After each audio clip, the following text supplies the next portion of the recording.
Министр по чрезвычайным ситуациям Абхазии выразил благодарность руководству России, посольству Российской Федерации в Абхазии, а также руководству МЧС России за оказанную помощь. По словам Льва Квициния, ситуация была сложная, но благодаря оперативным действиям и быстрому согласованию взаимной работы с российскими коллегами удалось избежать дальнейшего распространения огня. Министр также подчеркнул, что, как и всегда, помощь была оказана на безвозмездной основе. Это и таможенная, и пограничники, и все те службы, которые были задействованы, они проявили такой гуманизм, оперативно и вовремя была представлена группировка, 2 судна, которые выполнили очень большую задачу на территории Абхазии, потому что в результате таких сухой погоды и в горных районах Абхазии возник пожар.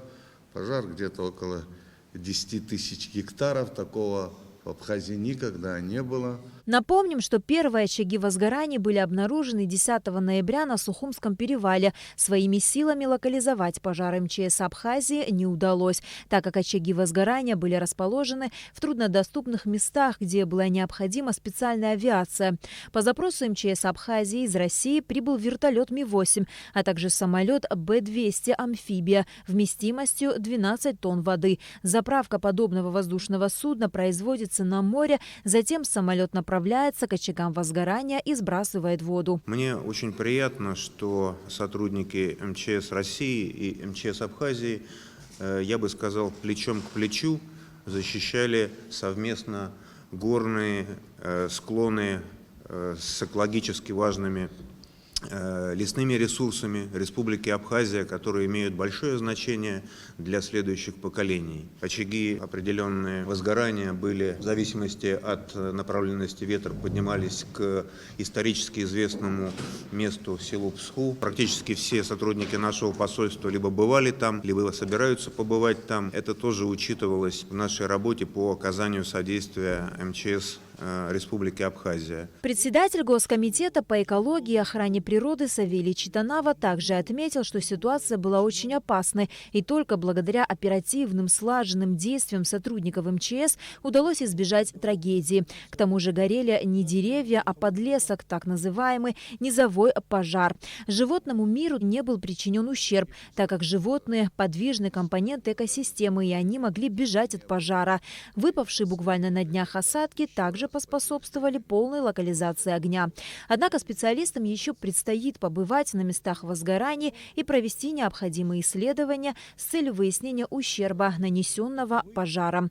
Командир авиационного звена самолета Б-200 Южного авиационного спасательного центра МЧС России Александр Маркухай рассказал, с какими сложностями они сталкивались во время тушения пожаров. Это прежде всего изрезанный рельеф и довольно узкие ущелья. Довольно узкие. Для самолета это вызывает некоторую проблему, потому что, сами понимаете, скорости полета больше, чем у вертолета, радиусы разворота больше, поэтому в этом сложность. Ну и сложность в том, что основные точки, то есть места пожаров, находились на высотах от 500 до 1000 метров.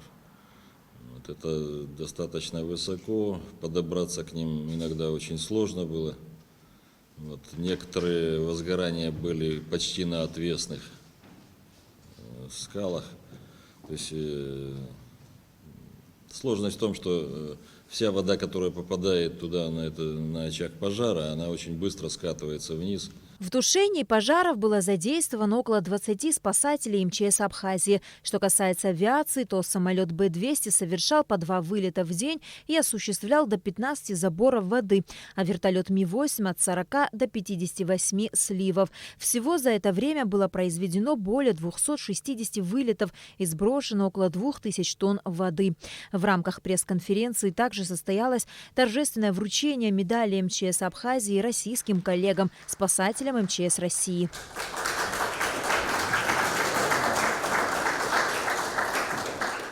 Лесные пожары не только уничтожают деревья и кустарники, но и снижают защитные свойства леса. Уничтожается фауна, сооружения, а в отдельных случаях и населенные пункты. Кроме того, лесной пожар представляет серьезную опасность как для людей, так и для сельскохозяйственных животных. Согласно мировой пожарной статистике, ежегодно в мире возникает 7-8 миллионов пожаров, при которых погибает примерно 85-90 тысяч человек. Наш долг – сохранить и беречь природу, ведь последствия безответственного отношения к ней могут быть необратимыми. На Алакове, Ильдар Дамиров, Абхазское телевидение.